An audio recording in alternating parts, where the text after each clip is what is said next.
வணக்கம். இந்த தொகுப்பில் தோள்களில் மச்சம் இருந்தால் அவர்களுடைய குணங்கள், பலன்கள் எப்படி இருக்கும் என்பதை பற்றி பார்ப்போம். தோள்களில் பெரிய மச்சங்கள் உடையவர்கள் மிகவும் உயரமானவர்களாக இருப்பார்கள். இவர்களுடைய குணம் தெய்வீக காரியங்களில் அதிக ஈடுபாடு காணப்படும். நகைச்சுவை மன்னர்கள் நகைச்சுவையாக பேசி பிறரை சிரிக்க வைப்பதில் கெட்டிக்காரராக இருப்பார்கள்.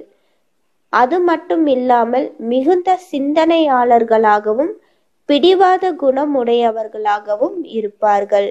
தோள்களில் மச்சம் இருப்பதால் என்ன பலன் என்றால், எழுத்துத் துறையில் இவர்களுக்கு சிறந்த எதிர்காலம் தரும். செல்வம் செல்வாக்கு சேரும். இவர்களில் சிலர் கலைஞராக இருப்பார்கள். தொழிலில் கண்டிப்பும் நேர்மையும் இவர்களிடத்தில் இருக்கும். சிலர் ஜோதிட சாஸ்திரம், கைரேகை போன்ற துறைகளில் சிறந்து விளங்குவார்கள். நன்றி.